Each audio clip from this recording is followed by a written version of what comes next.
আর এবার আপনাদের একটি ছবি দেখাই, দেখুন এটি হচ্ছে যে নির্মীয়মান হাইমাস্ট লাইটের বেসমেন্ট, যেটি ভাঙা হয়েছে আমরা ছবিতে দেখতে পাচ্ছি। এবং এরপরেই শুরু হয়েছে রাজনৈতিক তরজা, কারণ তৃণমূল কংগ্রেস এবং বিজেপি একে অপরকে দোষারোপ করছে।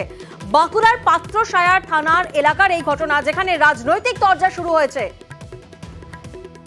প্রতিনিধি দেবব্রত এই মুহূর্তে আমাদের সঙ্গে রয়েছেন। দেবব্রত, তোমার থেকে জানতে চাইবো গন্ডগোলের সূত্রপাত কোথা থেকে, কেন রাজনৈতিক তরজা শুরু হলো? একেবারে প্রিয়াঙ্কা, দেখো, ভোটের যত দিনক্ষণ কাছে আসছে ততই যেন রাজনৈতিক উত্তেজনা বাড়ছে দিকে দিকে। একইভাবে পাত্রসার ব্লকের পদুয়াতেও একই ঘটনা, রাজনৈতিক উত্তেজনা।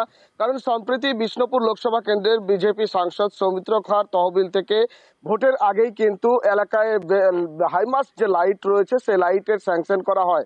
এবার এই পদুয়া গ্রামে একটি হাইমাস্ট লাইটের অতি প্রয়োজন, যে কারণেই সেখানে হাইমাস্ট লাইট তৈরি হচ্ছিল। লাইটের বেসমেন্ট তৈরি করা হয়েছিল শুধু লাইট পড়ার অপেক্ষা। তার আগেই রাতের অন্ধকারে, যেমনটাই বিজেপি অভিযোগ করছে, রাতের বেলায় তৃণমূল আশ্রিত দুষ্কৃতীরা তা ভেঙে দেয়, লোহার যে নাটবোল্ট রয়েছে তা কেটে নিয়ে চলে যায়। যা নিয়ে কিন্তু একেবারে উত্তেজনার পরিবেশ তৈরি হয় পদুয়া গ্রামে। বিজেপি ইতিমধ্যেই কিন্তু পাত্রসার ব্লকে অভিযোগ জানিয়েছে লিখিতভাবে, নির্বাচন কমিশনকে জানানোর জন্য বলেছে। অন্যদিকে কিন্তু তৃণমূল সম্পূর্ণ ঘটনা অস্বীকার করে বলছে এই ধরনের কাজে তৃণমূল বিশ্বাসী নয়।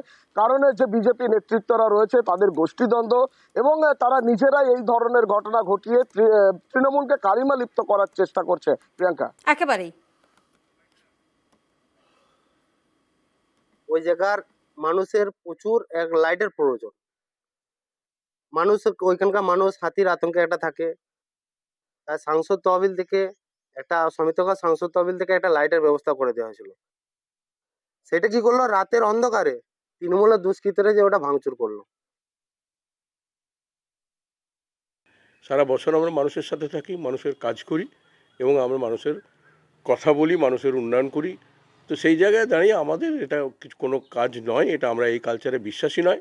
ওদের নিজেদের দলাদলি খেয়ের পরিণতি, হয়তো তারই একটা, ওদের যে গোষ্ঠীদ্বন্দ্ব, চূড়ান্ত গোষ্ঠীদ্বন্দ্ব, প্রকট গোষ্ঠীদ্বন্দ্ব, তারই একটা হয়তো বহিঃপ্রকাশ।